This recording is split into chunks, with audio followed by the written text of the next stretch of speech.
Oi, turma, tudo bom? Hoje o assunto vai render. Eu quero falar o seguinte: qual é o melhor óleo, tá? Bom, não é que eu quero falar, né? Eu quero comentar sobre essa pergunta que as pessoas vivem fazendo pra gente nos grupos, né? No WhatsApp.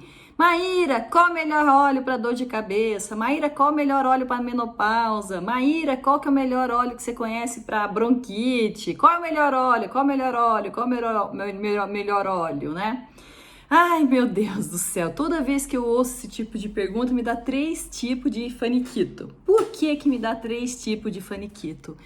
Porque, assim, quando a gente pergunta qual é o melhor óleo, a gente está querendo uma bala de prata para resolver todos os nossos problemas, né? Ou pelo menos os problemas relacionados àquele tipo de sintoma ou doença que a gente tenha, né?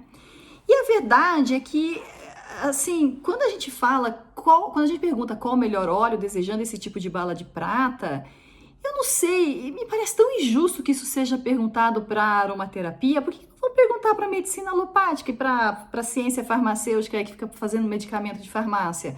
Pergunta para eles. A gente fica perguntando qual é o melhor analgésico, qual que é o melhor quimioterápico, qual que é o melhor anti-inflamatório, né? Assim, a gente fica perguntando, e aí, qual que é o melhor medicamento que você tem para bronquite? Qual que é o melhor medicamento que você tem para, sei lá, dermatite? Qual que é o melhor? A gente chega na farmácia e faz assim? Não chega, né? Nem para médico a gente faz assim. Por quê? Porque quando a gente olha para a medicina convencional e os seus recursos, que são os medicamentos alopáticos, a gente entende que cada medicamento é feito para um tipo de doença e que esse medicamento tem que ter a ver com a doença daquela pessoa, com o organismo daquela pessoa, né? Ou então você fala o seguinte: ah, não, melhor antitérmico é aspirina, né? Melhor analgésico é aspirina. Se eu falo isso para você, adianta alguma coisa? Você vai dizer grandes coisas. Para mim não funciona. Você vai dizer, ah, não, mas eu sou alérgica a ácido acetilsalicílico, né?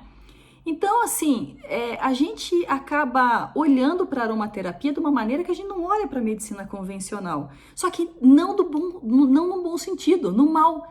A gente quer que a aromaterapia tenha balas de prata, mas nem a própria medicina convencional tem. Vocês já repararam nisso? Então, assim, vamos pegar um exemplo simples. Maíra, qual é o melhor óleo essencial para colesterol? Sabe como é que eu gosto de responder essa pergunta? Da seguinte maneira, né?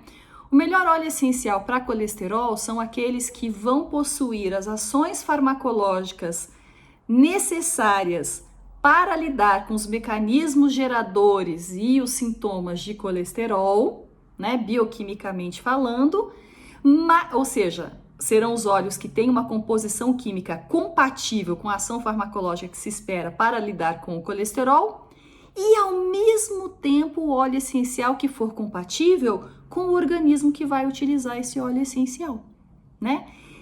Toda vez que a gente pergunta assim, qual é o melhor óleo para aquilo outro, na verdade o que a gente está querendo é que os óleos essenciais tenham o famigerado grau terapêutico, né? E eu já tenho 3 vídeos aqui no YouTube para falar de grau terapêutico, né? E o resumo da ópera, grau terapêutico não existe, mas eu vou colocar aqui em cima o cardzinho para vocês clicarem e assistirem depois esses vídeos. Também ponho aqui embaixo na descrição do vídeo.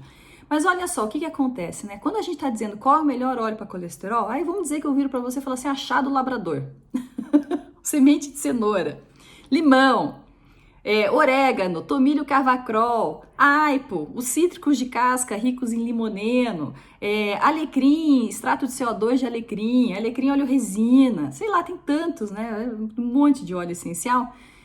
Se eu falar um deles qualquer, o que eu estou assumindo? Qual é o meu pressuposto? De que os óleos essenciais têm uma terapeuticidade intrínseca, de que eles são terapêuticos, como a gente diz, né, no latim, de per se. E isso não existe.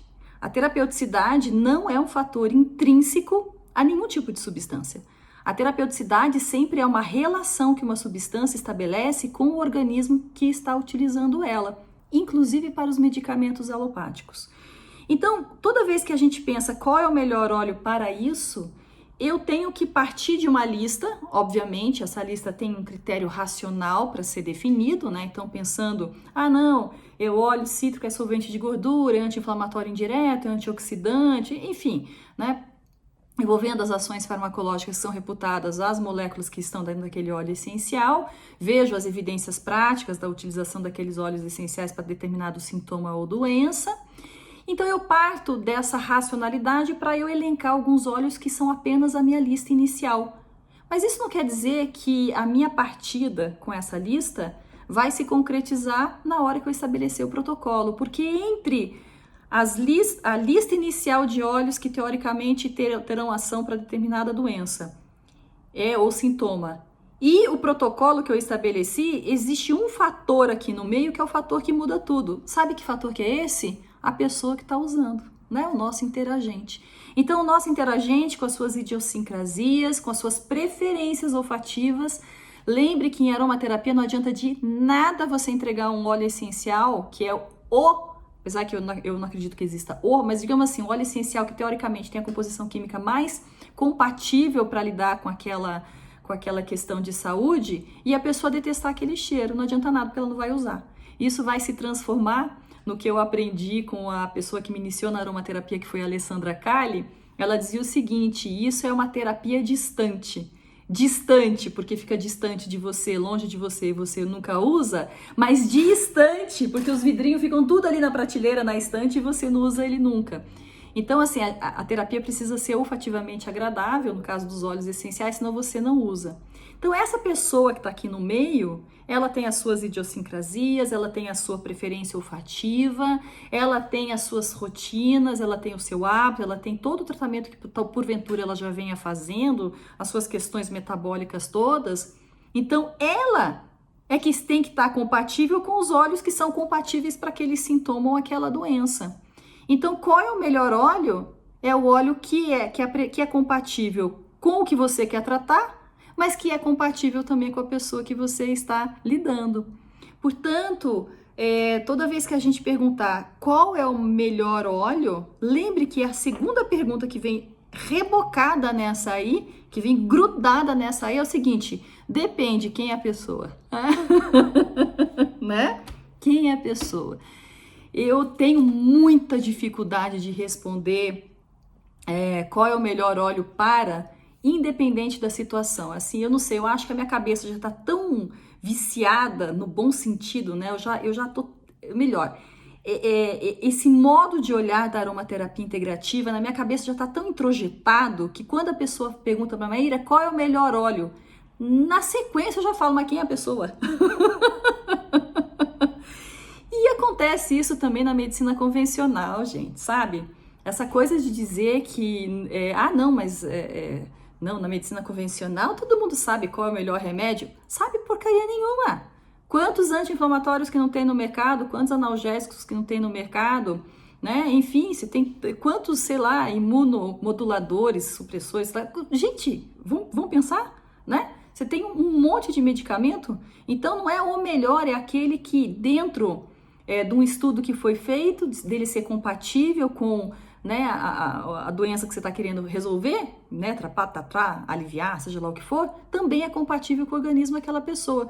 Por isso que para pressão alta, você chega lá no médico, o médico vai olhar para tua cara, vai fazer os exames, aquela coisa toda, vai dizer, você vai usar esse, vai usar aquele outro, vai usar um inibidor de conversão da angiotensina, você vai usar um beta-bloqueador, você entendeu?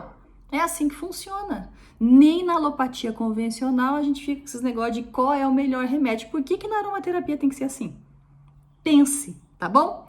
E aí, a partir de agora é o seguinte, a hora que alguém te perguntar qual é o melhor óleo, você já arrasta a pergunta que vem na sequência. Mas quem é a pessoa?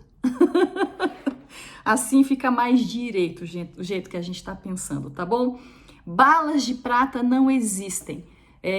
Não existe na economia, não existe na política, não existe na educação, não existe para o meio ambiente, não existe para a saúde. Normalmente a gente precisa de vários recursos, mas o melhor recurso é aquele que é compatível com o objetivo que você está buscando e com a pessoa que vai utilizá-lo também. Tá joia? Um beijo e até a próxima!